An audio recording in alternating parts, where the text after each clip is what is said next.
Pues un placer volver a escuchar este río que vuelve a Nit de Misteris. La semana pasada ya introducíamos con un arcano fantástico, Lemat el Loco.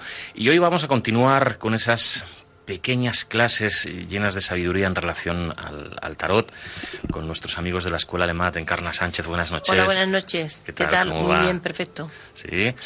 Daniel Rodés, buenas noches. Hola, buenas noches. ¿Qué tal? Pues una vez más aquí.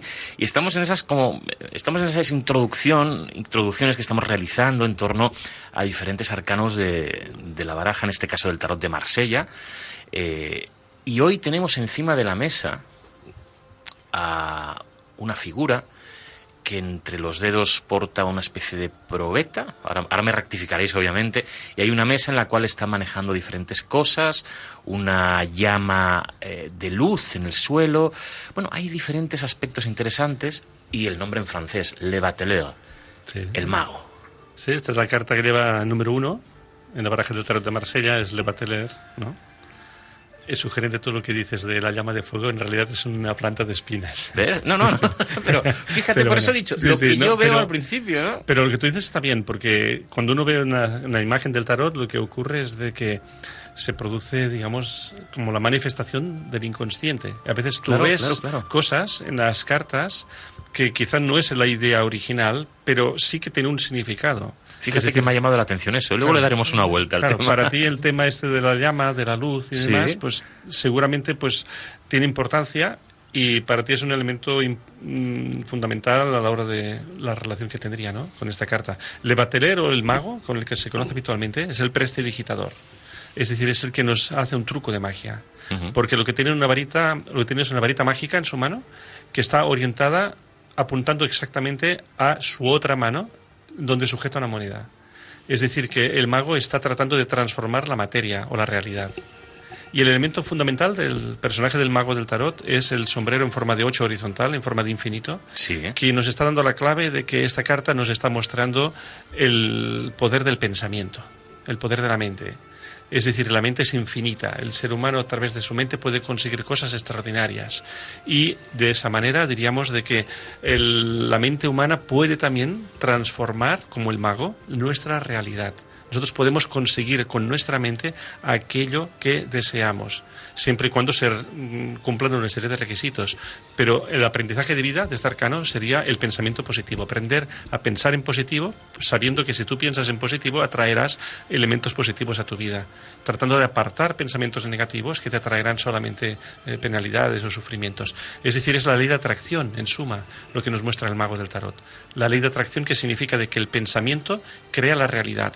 Todo lo que nosotros vivimos es el fruto de lo que hemos pensado anteriormente. Es la generación. El pensamiento genera la realidad.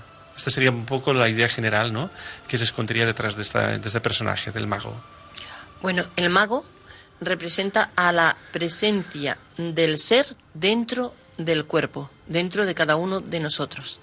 Y nos enseña a que debemos de utilizar la mente intelectual y la mente supraconsciente, es decir, la supraconciencia, porque tenemos las dos mentes. No es una mente, sino que es una mente superior y una mente inferior. Por eso está ya el mago en el cuerpo, que representa la dualidad, ¿no?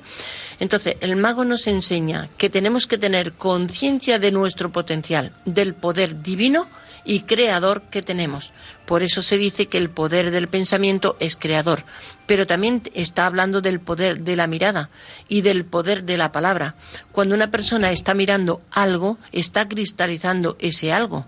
Es decir, cuando tú ves un objeto o ves un lugar, ya lo cristaliza y lo materializa y sabes que aquello se va a dar. Entonces nos enseña primero a utilizar la mente poderosa que todos tenemos. No hay nadie, por muy mundano que tú seas, que no te dediques al mundo espiritual, que no quieras saber, que ignores el conocimiento espiritual, aún así, ese espíritu divino y ese poder está dentro de cada uno de nosotros. Lo que pasa es que lo ignoramos. Y entonces el mago nos dice, tenéis que aprender a usar esos poderes y saberlos aplicar. Porque si tú tienes un poder, lo desarrollas y lo descontrolas y no lo sabes administrar, puedes tener conflictos, puedes tener problemas. Una persona que se concentra puede encender algo, puedes mover objetos, puedes hacer miles de cosas con el poder. Pero lo más importante es aprender a hablar, porque el mago es el que sabe hablar, es el que sabe escribir. ¿Por qué? Porque nos está enseñando a aprender a comunicarnos. Si nosotros nos comunicamos con el cielo, tendremos una mayor sabiduría, porque aquí en la tierra, en la materia, sí, nos comunicamos con los libros, hacemos estudios, vamos a la universidad, que es lo que nos indicaría el mago, el aprender de los libros, aprender de las universidades, de las escuelas, de toda la gente que te rodea. Pero el mago te lleva mucho más allá. Tienes que aprender a escuchar la voz de tu maestro interior, porque el poder está en el interior y es ilimitado. Yo quería explicar esto porque es muy importante de que la gente ya tome conciencia, porque la gente va por el mundo totalmente desquiciada, bloqueada, importándole 3 pepinos lo que le pase al vecino, al de al lado. Le da igual a la gente va a la suya, es más, no creen en nada. Y cuando de repente alguien se enferma a una persona que tú conoces, ¡ay, pobrecito, que la vida es injusta! No, la vida no es injusta. La vida te enseña que tienes que aprender a respetar a tu cuerpo, a respetar a tu energía vital, tienes que trabajar con tus elementos, porque él lleva todos los elementos. El mago lleva el elemento aire, que es el pensamiento, representado aquí por el cuchillo. El cuchillo, la espada, es lo mismo, símbolo del poder del pensamiento y del poder de la palabra. El cubilete nos está representando el poder de la copa, que significa la mente creativa, porque tenemos una mente creadora y tenemos que tener en cuenta que ese poder creador, ¿de dónde nos viene? La intuición, ¿de dónde nos viene la percepción? ¿De dónde nos viene la revelación? Nos viene de arriba, de una mente superior. Si nosotros lo aplicamos en la materia, podemos tener trabajo, podemos tener una vida sana, podemos tener un ambiente agradable, pero tenemos que currarlo, tenemos que trabajarlo, porque si vamos esperando que la vida nos dé todo hecho, pues lo tenemos como muy difícil. Entonces el mago lo que nos enseña es a saber utilizar todos los elementos. El mago es la fuerza de voluntad, es la voluntad interior que tenemos. Cuando estamos enfermos tenemos que sacar la fuerza de voluntad para podernos curar. Y lo que tenemos que hacer es comprender que tenemos un trabajo que realizar con nuestra genética, porque mucha gente se pone enfermo y dice, es que como eso es genético no tiene solución. Si una persona ha heredado un cáncer de su papá o de su mamá o de su abuela o de la bisabuela, o ha heredado, no sé, pues un trastorno en la sangre, en la circulación de la sangre, todo eso se dice, es genético, es heredado, ya no hay solución, tienes que ir al médico. Pues sí, hay que ir al médico para tratar el cuerpo físico. Pero si no tratas cuál es el origen y cómo cambiar esa información genética a través de la palabra, de los nombres de Dios, a través del tarot, podemos sacar la información de quién tuvo esa enfermedad y combatir ese origen que provocó esa enfermedad, y la enfermedad empieza a desaparecer, porque el ADN se puede modificar con palabra, con información. El mago es el poder comunicador, por lo tanto es el poder de la información. Una información puede transformar tu vida. Estoy hablando demasiado. No, estamos asistiendo a una clase, ¿no? Lo que decíamos, una introducción a lo que serían los arcanos del tarot. En este caso, además has terminado diciendo algo que yo creo que es fundamental. La información es poder, la información es básica, ¿no?, para poder manejarnos en el mundo. Y el mago, en definitiva, representa un poco ese otro aspecto que yo creo que también es fundamental y que lo has comentado antes, el poder de la palabra, ¿no? Uh-huh. La magia, al fin y al cabo, se desarrolla de alguna forma a través de la palabra. Claro. Por supuesto, por eso es importante hablarle a los elementos y a los elementales, porque si tú dejas que los elementales te invadan, evidentemente va a tener pensamientos negativos, acciones negativas, emociones negativas, porque el agua es una emoción. Entonces, si tenemos el poder de controlar esa mente creativa, que es el elemento agua, si podemos controlar las emociones, podemos controlar las enfermedades, porque muchísimas enfermedades vienen por problemas emocionales. Eso cada vez más, ¿no? Parece que se está dando, ¿no? El tema de controlar las emociones, que las emociones son causa, o al menos afectan en cierta medida algún tipo de enfermedades. Y es curioso cómo vamos yendo de un tema a otro, a través de una simple carta, ¿no? Es que hemos empezado teniendo una simple cartulina encima de la mesa y toda la información y todo lo que estamos desarrollando a través de ella. Se puede hablar horas sobre cada lámina del tarot, horas, porque tiene muchísima información desde diferentes ópticas, ¿no? Uno de los elementos sugerentes de esta carta es que este es el prestidigitador, pero también es la ilusión. Lo que nos lleva también a la cuestión de nosotros qué es lo que tenemos, una ilusión o una realidad. Sí. Y además, la gente nos dice la verdad o nos engaña. Por ejemplo, la televisión, lo que vemos nosotros en televisión, ¿es verdad o es ilusión? Por ejemplo, nos dijeron de que en Irak habían armas de destrucción masiva y eso fue el argumento para poder invadir Estados Unidos, el país. Sí. Luego se demostró de que no era cierto, pero todo el mundo se lo creyó. Entonces, muchas de esas informaciones que llegan a nosotros las tomamos a veces como ciertas, como verdaderas, pero a lo mejor no lo son. Entonces, el mecanismo de la mente va también en esa idea. A veces nosotros tenemos un pensamiento que podríamos llamar engañoso, pero tiene una función, que es la de despertarnos la ilusión por hacer algo. Es decir, a mí me puede venir la ilusión por viajar a un lugar, creyendo que me voy a encontrar ciertas cosas que yo he pensado. Pero la realidad será otra. Cuando yo haga el viaje, seguramente no viviré lo que yo pensaba, sino que viviré otras cosas. Me encontraré con sorpresas, me encontraré con personas que ignoraba. Es decir, que la ilusión lo que hace es movernos. Por esto la carta del mago es una carta de acción, de inicio. Es una carta que comienza. Y ese comienzo siempre tiene que ver con la motivación, ¿no? Con la ilusión. Entonces, ahí diríamos de que ese planteamiento del mago sería ¿no? Es decir, la ilusión o la realidad. Uno de los efectos de la mente es el poder de la sugestión. Y el mago es la sugestión. Es decir, cuando una persona está bajo los efectos de una sugestión, ella cree que lo que está viviendo es real. Pero quizá, si esa persona está bajo un trance hipnótico, eso no es cierto. Es decir, en un trance hipnótico la persona cree, por ejemplo, pues no sé, que se está quemando, ¿no? Con el toque de la mano, y sin embargo no es cierto, pero la mente se lo cree. Con lo cual diríamos de que todo aquello que la mente cree firmemente, para la propia mente es realidad, aunque para los demás sea ilusión. Es decir, que la mente es capaz de convertir en realidad todo aquello que ella cree o piensa. Y ahí, claro, esto se puede utilizar en sentido positivo o negativo, ¿no? Como todas las cosas, ¿no?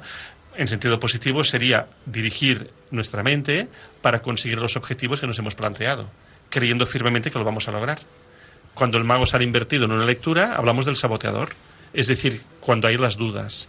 Yo no creo que lo consiga, no me veo preparado, yo creo que esto es difícil. Estos pensamientos son pensamientos saboteadores, porque lo que hacen es romper esa fuerza mental de que nos lleva a través de la voluntad a conseguir los objetivos. Yo quería añadir que como el mago es nuestro maestro, perdón, que nos está enseñando para que los pensamientos no sean engañosos y pensemos si es verdad o es mentira, porque lo que para mí puede ser verdad, para otro puede ser mentira. Sí. Entonces, claro, ¿por qué? Pues porque por la educación, por la forma de pensamiento, por cómo me han inculcado a mí las cosas, cómo te han inculcado a ti, cómo le han inculcado a otro. Entonces la mente puede traicionarte. Pero el mago nos enseña, no solamente te quedes con la mente intelectual, conéctate con la mente divina, y esa mente divina está en el corazón.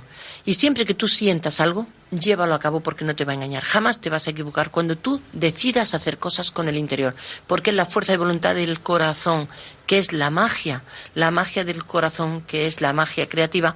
Esa nunca va a ser mentira, nunca. Aunque haya 1000 personas diciendo lo mismo, contrario a lo que tú estás diciendo, tu verdad interior siempre va a dar fruto y el resto de los 1000 no. ¿Por qué? Porque no estamos entrando en un pensamiento variable, sino en un pensamiento divino, y ese jamás te falla. Y esa es una de las lecciones del mago. Yo quería poner un ejemplo de una chiquilla que tuve ayer. La conozco desde que nació, pero bueno, ahora ya tiene 21 años. Y me contaba la chiquilla, he estado sufriendo muchísimo porque me inculcaron pensamientos que no eran míos, la educación de mi mamá, la educación de mi papá, la educación de mi abuelita, me inculcaron cosas y yo tenía que hacer lo que ellos, para quedar bien con ellos, yo tenía que estar haciendo lo que ellos querían, lo que ellos veían bien. De hecho, tuve que elegir la carrera que ellos me implantaron, porque ellos decían que con eso yo me iba a ganar mejor la vida. Me colocaron porque tenían amistades en una empresa internacional o multinacional, y yo era un fracaso porque me sentía allí atrapada, acorralada, haciendo cosas que a mí no me gustaban. No lo sentía, me estaba muriendo. Cogí una depresión fatal. Finalmente tomó la decisión de escuchar a su corazón y Plego se marchó. Los padres, están locas, bueno, lo típico. Se metían también en las relaciones, es decir, que estaba condicionada por los pensamientos de los otros, porque los padres lo que querían era lo mejor, pero según el criterio de ellos, no según la experiencia de este ser. Este ser vino a hacer otra cosa, pero claro, estaba inculcado por la idea de los papás y de la familia. Y el día que ella decidió romper con todo, pensaran lo que pensaran, y tomó la decisión con el corazón, se encontró con un trabajo en un centro social donde está ayudando a mucha gente, está dando clases a personas con dificultades, o sea, niños que no están en un colegio normal y habitual, o sea, corriente, y ahora se siente feliz, libre, y todo le empezó a cambiar. Entonces ella me decía, yo tuve que dejar de pensar por lo que los demás me inculcaron para ser yo misma, y ahora soy yo misma. Entonces, este es el ejemplo. Pongo el ejemplo porque encaja con el mago. Porque decimos, no hagamos caso a los padres. No es que los padres te enseñen o te eduquen con mala intención, sino desde los criterios que ellos recibieron. Si para ellos era bueno trabajar en una empresa internacional o multinacional porque es rica, porque es poderosa, porque ahí tienes el futuro asegurado, si quien te dice que mañana esa empresa no va a pique y se va a romper. O sea, que no es cuestión de lo que tú te imaginas, sino que cada ser ha venido a hacer un papel, ha venido a realizar un trabajo. Y ese ser tiene que sentirse cómodo en ese trabajo, no en lo que nosotros le queramos poner como ideas a nuestros hijos. Yo creo que nuestros oyentes estarán disfrutando como lo estoy haciendo yo, ¿no? A veces me gustaría que hubiera alguien conduciendo el programa para yo quedarme sentado tranquilo escuchando sin necesidad de intervenir, ¿no? Porque uno va aprendiendo cosas, ¿no? Y además le van viniendo a la mente cuestiones, ¿no? Tal y como vais contando, pues uno piensa en cosas que le han sucedido a uno mismo, ¿no? Claro. Pues mira, lo que me está contando resulta que yo lo viví también y actué de la misma manera o no actué de esa manera, ¿no? Y vuelvo a insistir, y todo sale a través... Y ya sé que queda mal decirlo, ¿no? Una cartulina que está encima de la mesa. Uh-huh. Es que es tremendo, ¿no? Bueno, porque yo siempre suelo decir de que la desgracia, digamos, del tarot es ser considerado un juego de cartas, ¿no? Sí. Porque en realidad el tarot para mí no son cartas, son láminas. Cada lámina tiene muchos elementos simbólicos. Lo que pasa que, mira, las hemos conocido como cartas, ¿no? Pero en realidad las podríamos tener como una especie de imágenes, de cuadros, claro, en que cada uno fuera un motivo de estudio. De hecho, parece, y es lógico, obviamente, ¿no? Que hay miles de libros en relación a plantearse la simbología de algunas pinturas de grandes autores, de grandes pintores, de grandes cuadros, que efectivamente tienen esa simbología. Pero cuando nos encontramos un dibujo, una lámina del tarot que es símbolo puro, parece como que vamos a dejarlo aparte, tampoco hay que hablar perdón, es que estamos hablando de simbología pura, ¿no? Sí. Claro. Igual necesitaríamos un museo. Por ejemplo, la mesa representa ahí una mesa cualquiera que lo vea, parece que es que estamos hablando de una mesa de comer, pero lo que nos está hablando es de que debemos de apoyarnos y alimentarnos del conocimiento espiritual para que se sostenga. Entonces, como tiene 3 patas, ¿de qué nos está hablando? Pues del conocimiento del Padre, de la Madre y del Hijo, que es cómo se mueve la energía. Es el movimiento de la energía, tu creatividad, la mente imaginativa, por eso se llama imagen. Ahí vemos una imagen del tarot, la mente imaginativa, pero también vemos en el gorro del infinito una mente superior. Entonces te está diciendo, no está separada, está junta, está dentro de ti. Utiliza las 2 mentes y tendrás el éxito garantizado, tendrás la victoria. Porque lo primero que te viene es la voluntad para vencer las adversidades que cotidianamente se te presentan en la vida. Entonces, claro, cada uno de los símbolos nos está hablando de un trabajo a realizar. Las cartas del tarot están llenas de elementos misteriosos y extraños. Concretamente, en la carta del mago, la mesa solo tiene 3 patas, le falta una pata, porque hay una parte de la mesa que termina con el dibujo. Por tanto, no se ve cómo termina esa mesa, queda en la incógnita. Y esto es algo común a todas las cartas de la baraja. Todas ellas tienen elementos que no están en realidad dentro de la lámina, que se escapan del límite, del borde. Y eso es también para sugerir ideas, ¿no? Es decir, para dejarla, digamos, en el mundo de la imaginación, ¿qué es lo que podemos nosotros imaginar que hay en esa parte que no se ve en la figura? Bueno, hablaremos otro día de este tema. No, podemos estar aquí si queréis toda la noche, ¿no? Sí, están los dados, está el cuchillo, o sea, hay símbolos, las plantas. Comentamos que hay símbolos que se ven y hay otros que no se ven, ¿no? Hay símbolos que no se ven porque se escapan del límite del dibujo. Y esto daría para otro tema. Eso es muy interesante, ya hablaremos de esos símbolos que no se ven. Que no se ven. Es curioso, es verdad, porque está esa lámina que se ve la mesa cortada, es decir, no vemos el final de la mesa. Sí. ¿Qué habrá en ese trozo de mesa del mago que no vemos? Tenemos Daniel? una respuesta para esto. La Que la semana- podemos dar la semana que viene. La semana que viene hablaremos de qué hay en la mesa Podemos del saber, mago. lo demostraremos aquí, qué podemos demostrar, qué es lo que hay en esa parte de la mesa que es invisible en esta carta. Hablaremos de eso y de muchas otras cosas. Encarna Sánchez, muchas gracias. A Daniel Rodés. Muchas gracias. Vamos a recordar los teléfonos, direcciones y demás cuestiones para que se puedan poner en contacto con vosotros. La más fácil, más sencilla, tarotmarsella.com, que es la plataforma a través de la cual puede acceder